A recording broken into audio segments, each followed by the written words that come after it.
bird cage. Our birds love to be showered. Hey, especially our male. So this is our male. These are black-winged Jardine parrots, and he absolutely loves having a bath, even though it's not very hot today. Hey, are you enjoying that? Hello, pretty bird. We keep them wild. They're not birds that we take out the cage or clip their wings or play with. We keep them wild. They were supposed to have babies. That was the plan, but alas, alas, they have not given us any offspring, but they do bring an absolute joy. Spring has definitely sprung. It is such a beautiful, beautiful morning this morning. I almost don't want to don my painting clothes and go into the garage to paint. I just want to enjoy this beautiful spring day. But alas, painting needs to be done. But I thought I'd just quickly show you how our seeds are coming along that we've popped into the garden a couple of weeks ago. So these are the seeds that we popped into the garden, I think about 3 or so weeks ago. Those are those very fine seeds that I planted. And even though I raked them, they're all on top of each other. Not much has come out in those gaps. Here's the sunflowers that I've planted, and here's the other seeds that I planted. I'm not quite sure if anything is coming up in some of the gaps that I planted, because all these flowers have now come up with an absolute vengeance. It is literally an abundance of magnificent flowers. Our sweet peas and everything is just flowering. It is just magnificent. The bees are buzzing and thoroughly enjoying all the flowers. Very happy that it's spring. It's still a bit cool though, which is great. I don't mind the cooler weather. But yes, spring has definitely sprung. So I'm looking forward to these seeds coming. I think those bigger ones may be sunflowers, but don't remember planting sunflower seeds there. The sunflower seeds here, one has come up, the rest not so much, but we haven't really been watering here. So we shall see. There's one that's come up over there, but I planted a whole stack in here. Oh yes, and there's one that's come up over there. But as I said, we haven't really been watering here very much. So the sweet peas aren't looking so great either. We just need to give this place a bit more water, and then maybe the sunflower seeds will pop up. But oh, one of my favorite seasons, spring. It's just magnificent. Okay, it's afternoon now, and I've only just donned my painting clothes. Let's go see what's happening in here. Okay, so done a coat on the side. I still now need to do the third coat on the side. Cannot remember if I sanded them.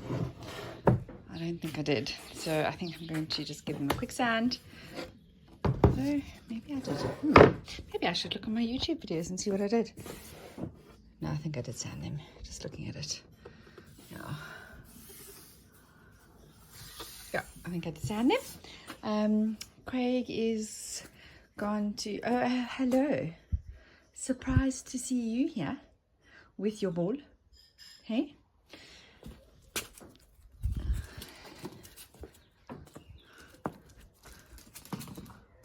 Clever girl. Craig's gone to the garage. He's done one coat on all the drawers, one coat of varnish.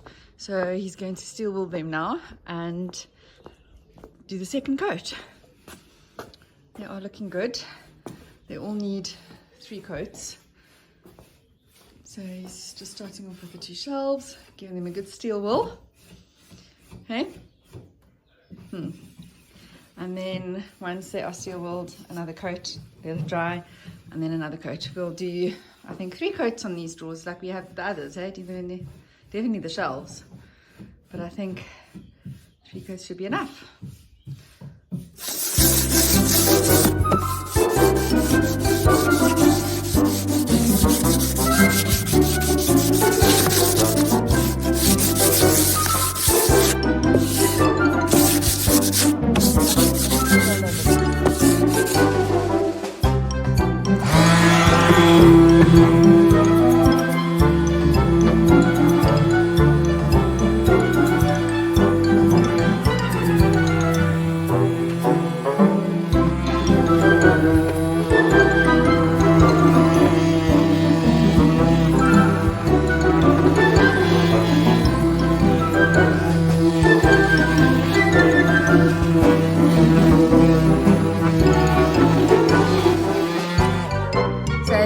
yeah, I switched it over to the little mouse sander. Forgot about that as I was sanding by hand. Craig was like, why aren't you using the mouse sander? And it's our nice new one, and it's very easy to use. So I have now lightly sanded the cupboard doors. Remember, they only need a light sand, so it's just to give them a nice light sand.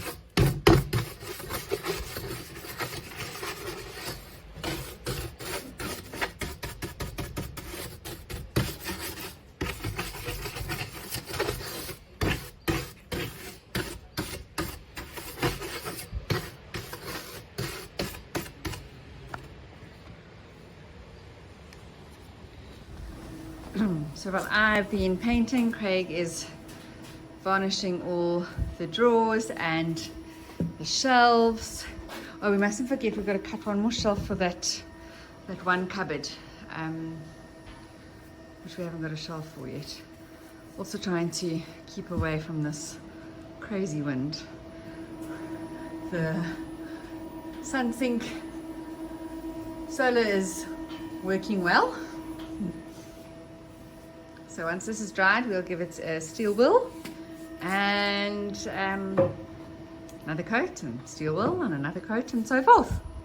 The drawers Craig is currently varnishing in the garage are for here, and then the shelves are for there and for there. This is the cupboard I was talking about that still needs a shelf. But I think we've forgotten about it because we did this so long ago, and we just keep it closed most of the time. There's only a few bits and pieces in there. So those are the drawers Craig is busy with at the moment, with varnishing, which is going to be fantastic, because that would really be us pretty much finishing the kitchen, despite the fact that we need to paint and tile. But yes, that's, yeah, so we're definitely coming along. It's going to, and possibly change the countertop. Still haven't decided. Let me know what you guys think. Do we change the countertop, or do you think it suits the kitchen?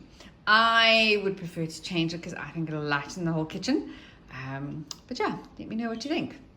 I am not happy with these doors at all. Paint does not cover, as I've said before, a multitude of sins. So I looked at them again and I flipped them this side and that side. I'm not too concerned about what they look like on the inside. As long as they've got enough coats of paint and it looks okay, nobody's going to stare at the cupboard when you open it. It's the outside. So I have flipped these doors over a few times already to see which side looks best. Is there a better side that I can get away with? And I'm just not happy with either side. So I have sort of sanded again, and although they don't really need another sand and probably didn't need another coat, but I've sanded again. I have also just filled in the little pieces of dips and bumps and grooves along the edges where the two pieces fit together, and hopefully it'll be okay. These doors really should be done. I have done enough coats on them. I think I've done 3 or 4 coats, 4 coats, 3, 4, I can never remember. I think it's 4. The coats are very, very light and very, very thin. But I tried to sand the one corner and half the paint started coming off. I don't know why. Because we've undercoated properly. I've sanded between coats. It's very frustrating. We're using an excellent paint. We've used the same undercoat that we've used. I just don't think I'm doing a good enough job sanding. I think I've got to press really hard.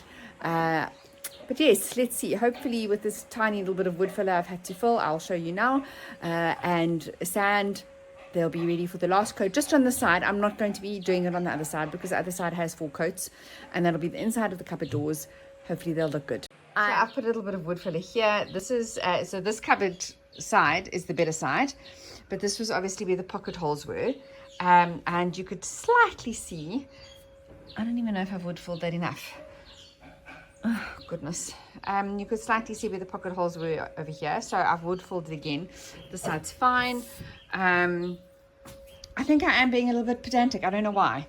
This side is where all the paint came off, so I've just lightly wood filled it again. This cupboard door I've just sanded because I just wanted to smooth these joins a little bit more. And yeah, it might need 2 more coats on this on the edges, but not in the middle. Very frustrating. I don't know why. I've painted so many of these cupboard doors and I'm really struggling with these. I think I am unmotivated because I've painted so many cupboard door fronts. I've still got the 4 drawers fronts to paint once Craig's made them. We didn't get to do the last coat of varnish on all the drawers and the shelves, because even though the varnish is pretty dry, it's not dry enough to give them a proper steel ball. So it's going to be like 100% dry. So it's better to leave it for 24 hours before we do that. But they only need 1 more coat. So very exciting. So once that's done, this is all done. We do need to make 4 drawer fronts for the drawers, and that's going to have to be wood filled and undercoated and painted and sanded and painted and sanded. I will make sure I do a much more efficient job on that. I will definitely make sure that I will sand that wood filler until it's absolutely flush. If not, I will redo the wood filler again and again until I get that joinery perfect. And you know, one often thinks that paint will cover the little indentations and holes, but it doesn't. It actually just accentuates it. So preparation is key. But I think we're going to leave you there for today, and looking forward to seeing you in the next one. Please give us a thumbs up if you liked today's video. Consider subscribing to our channel. See you next time. Bye bye.